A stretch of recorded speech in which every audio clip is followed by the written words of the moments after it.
ચૈત્ર મહિનાની આઠમના દિવસે રાત્રિએ 9 થી 12 કલાક સુધી કરી લો આ મંત્રનો જાપ અને તમામ પ્રકારની સુખ શાંતિ ઐશ્વર્ય અને નહીં ધાર્યું હોય એનું બમણું ફળ જગદંબાની કૃપાથી પ્રાપ્ત થશે. પ્રિય ભક્તજનો, સૌને રાધે રાધે, જય માતાજી, ઓમ નમઃ શિવાય, જય સિયારામ. આવનારી નવરાત્રી, ચૈત્ર મહિનાની નવરાત્રી તારીખ 5 એપ્રિલ 2025 ના દિવસે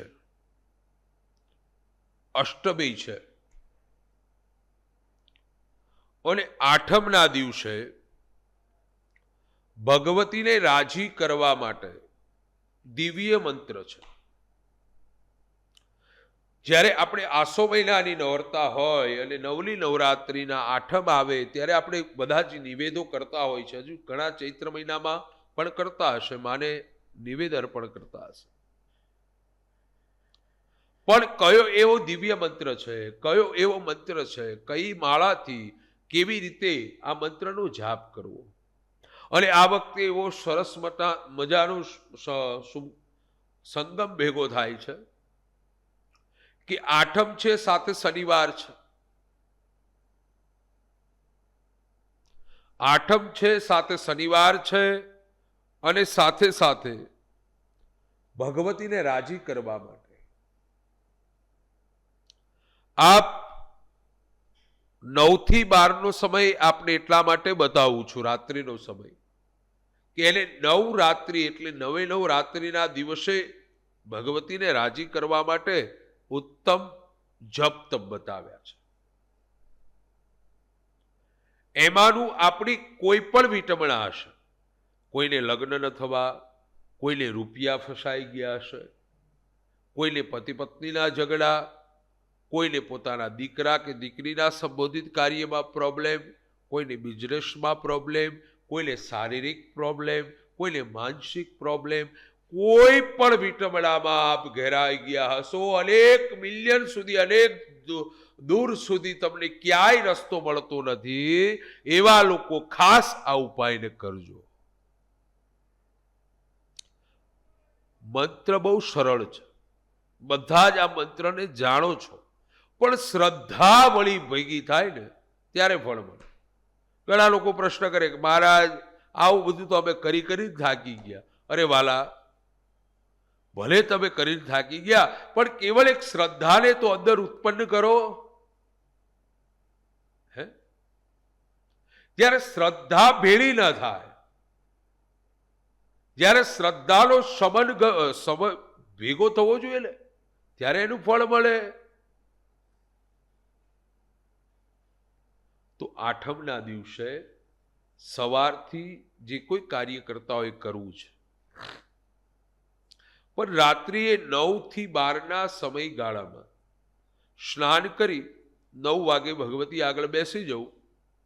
કદાચ અખંડ દીવો ન રાખતા હોય પણ 3 કલાક દીવોની જ્યોત અખંડ રહેવી જોઈએ એવો દીપ પ્રાજ્વલ્ય કરી દો. અને પછી રુદ્રાક્ષની માળા, સ્ફટિકની માળા, ગમે તે બેમાંથી એક માળા લઈ માતાજીની સામે બેસી, સન્મુખ બેસી તમારા કુળદેવીની એક માળા પહેલા કરવાની છે.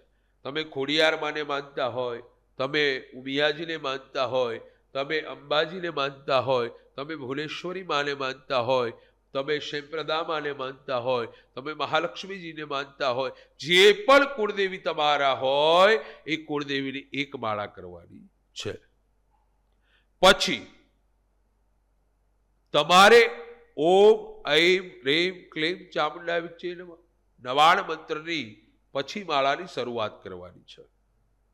માળા કરતા સમયે પહેલી વાત યાદ રાખજો કે લૌકિક ભાવનાઓ, તમારા સમાજની, સંસારની તમામ પ્રકારની નિવૃત્તિ લઈ અને બેસી જવાનું છે. રાત્રિનો સમય એવો હોય છે કે કોઈ ડિસ્ટર્બ તમને ન કરાય. કારણ કે સવારમાં કદાચ પૂજા કરતા હોય, જપ કરતા હોય, પાઠ કરતા હોય તો નોકરી ઓફિસ જવાનું એમાં મોડું થાય. રાત્રે તો કોઈ કામ નથી, હે કેવલ માં ભગવતીની સામે બેસી બધી જ મનની વિટમણાઓ દૂર કરી અને માની સામે પહેલા બેસી અને આસનની શુદ્ધિ કરીને બેસજો અને ત્યાર પછી જાપની શરૂઆત કરો. નવાણ મંત્રના જાપ કરો કમ્પ્લેટ 11:30 વાગ્યા સુધી નવાણ મંત્રના જાપ કરજો. ત્યારબાદ જો આપને આનંદનો ગરબો આવડે તો એ આનંદના ગરબાનો એક પાઠ કરજો. ત્યાર પછી નો જે સમય છે એમાં એક માળા તમારા કુળદેવીની છેલ્લે કરવાની છે અને 12 વાગે ભગવતીની આગળ પ્રાર્થના કરી અને ભગવતી આગળ સવાર જે સંકલ્પ 9 વાગે કર્યો કે માં ભગવતી હું અનુષ્ઠાન કરું છું, આરાધના કરું છું, જે કંઈ જપ કરું છું તેને અર્પણ કરું છું, 12 વાગે માને અર્પણ કરજો. આટલો ઉપાય કરશો એટલે એનું ફળ તમારા જીવનમાં આવવા લાગશે. તમે ધાર્યું નહીં હોય એ અણધાર્યું ફળ મળવા લાગશે. તમને ખ્યાલ નહીં હોય કે આજથી તમારા પૈસા નહીં આવતા હોય, માની કૃપા થશે અને એના પૈસા ધીરે ધીરે તમને પ્રાપ્ત થવા લાગશે અને તમારા જીવનમાં સુખ અને સુખ સમૃદ્ધા પ્રાપ્ત થશે. તો ચૈત્ર મહિનામાં આઠમના દિવસે આટલું કાર્ય કરજો, આ પ્રમાણે કામ કરજો. નવરાત્રિમાં ઘણા બધા પ્રયોગો બતાવ્યા છે.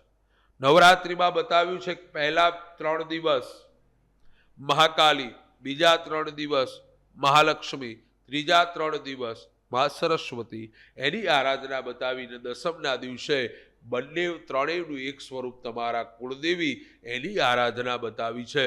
પણ આટલું બધું ન થાય તો કેવળ આઠમના દિવસે આપ આ પ્રમાણે અનુષ્ઠાન ચોક્કસ કરજો. માં ભગવતીની પરમ કૃપા પ્રાપ્ત થશે. તો વાલા ભક્તો, વિશેષ માહિતી પ્રાપ્ત કરવા માટે નીચે આવેલા નંબર ઉપર આપ કોન્ટેક્ટ કરી શકો છો.